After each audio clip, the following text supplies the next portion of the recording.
Hey guys, it's Jeremy from JL Gamecast, and welcome to part 2. Welcome to part 2 of my Halo 5 wishlist. And I'm just gonna jump right into it. Oh, also, if you want to go back and see part 1, if you haven't seen it already, there's an energy sword spinning in the top left corner. Just go ahead and click that. It'll take you back to the part 1 of my Halo 5 wishlist. So I'm just going to jump right into it with some maps and what I would like to see in Halo 5. So the main thing I'd like to see in Halo 5 is more smaller maps with a lot of detail and a lot of flank routes and a lot of open concept choke points. I don't want little tiny frickin' hallways anymore where you could just lob a grenade down and kill the whole frickin' team. I want open concept choke points, so it's like a huge room, you throw a grenade, there's a chance that it might hit. Those are my favorite, because then it's just like not a huge grenade bucket. You actually have to go in, do work, and get them out of there. That's really fun.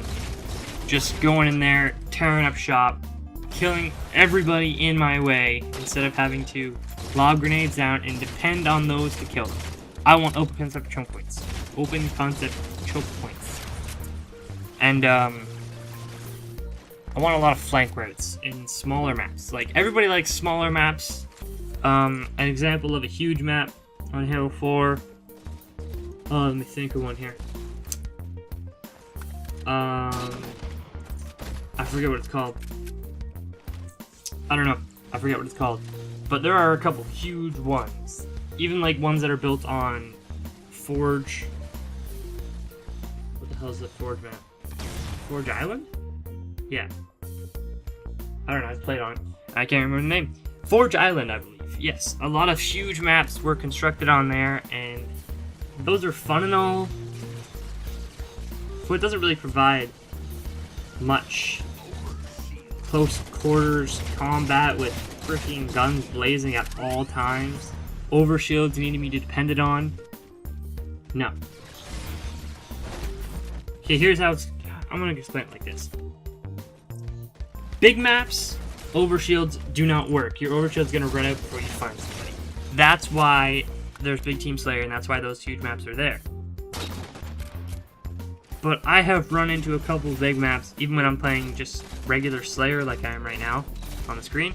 I've run into a couple big maps that are just like, oh, really? Why are we playing this? Apparently because they want big maps and small teams. I don't understand. With more small maps with choke points and several flank routes, amazing. A couple of examples of some good ones are Guardian from Halo 3, Construct from Halo 3, and Narrows from Halo 3. Those are just a couple of examples, all from Halo 3, miraculously. I couldn't really remember any maps from Reach, or any maps from Halo 4 that were really not generic and cookie cutter with the rest of them. Yeah, so I just used all Halo 3 maps. That's like the best. That's the best examples of the maps that I could find. Again, these are just my opinions and my suggestions. Yours are probably going to be different, or if they are the same, then maybe they'll fix it. I don't know. And this... Perfect. The campaign, I said I was going to touch on a little bit, but there's only like one more gripe I have with that thing, the campaign. Everything else was pretty good. I guess the story was alright. I wasn't really involved in it, but I guess the story was alright. Cortana dying was like a, no, Cortana. It's kind of one of those moments. But I really want it to be longer next time. Because with 4 people, we went to the midnight launch for this game, and with 4 people, we beat it by, I think it was 6 or 7 a.m. We were done. All of the levels, or whatever the heck power many there are. We were done it on Legendary with 4 people in 6 hours. I know it was with 4 people, but they should definitely take a page from Dragon Age, I think it is. or somebody, I don't remember the game, but where the different amount of people actually increase the difficulty of the highest difficulty. Like for one player it would be ×1, for two player it would be 1.5, and that would be on legendary, so all the mobs and stuff would have the same amount of health, same amount of damage. That would be perfect for the Halo franchise to try and get into. Just so when you do beat it on 4-player, it's not just because it's easy, it's because you want to have fun with your friends and kick a lot of butt. A lot of freaking grunt and meaty and juicy, dirty ass or something, I don't know. Something else that I really hope they carry over is Spartan Ops. I didn't really get into it. I think I beat Chapter 2, and then I just stopped. I don't know why. I wasn't really that crazy into it, but I know a lot of people are, and it's a really, really, really good and original idea to bring into Halo, and I really hope they keep that, because I'm probably going to do it next time or something, you know, when I'm bored. Instead of playing campaign or going into another War Games match, I can go to some Spartan Ops and have a really good time. It was mostly fun doing it with my friends, because we're all just like screwing around and stuff. It was good. It was good fun. But I hope they just polish up a little bit, you know, fix some of the loopiness, I guess you'd call it. Where it's like, you just rinse and repeat a couple levels. It's like, oh, get here, press this button, go back. It's just rinse and repeat a lot, so you definitely gotta try and polish that up and just trying to create some more new ideas for each individual level. That's probably going to be really, really hard, but I have faith in 343.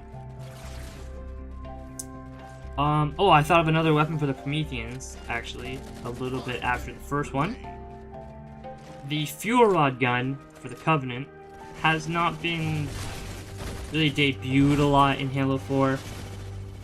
So, if the Prometheans had like a Fuel Rod style of gun, I don't know if they do or not, I don't think so. But something that shoots quick, has a high damage ratio, and is affected by gravity, that would be like, I know that they have, I think the closest thing to it is a scatter shot, because they do bounce like fuel rod guns, and they are affected by gravity a little bit. But they should definitely get that fuel rod gun in there, because that would be just another weapon to add to the Prometheans and further advance their tech.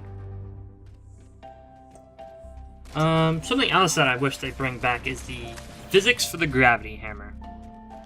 From Halo Reach. No, actually more like Halo 3. Those are really good gravity hammer physics. Just because, in Halo 4, I'm a huge fan of Griffball, and Halo 4 Griffball kind of let me down a little bit. It's just, eh. You never know if you're going to win with the hammer. It's always just sheer luck. In Halo 3, I had a perfect strategy down packed because I knew the physics of the hammer. Halo 4, me and Leland were just in an open world, trying to figure out the physics for the hammer, and we really couldn't do it. It was random. We both killed each other an equal amount of times, even though he didn't really swing. So, that's about it. Thanks for watching, guys, and I'll see you later. Subscribe!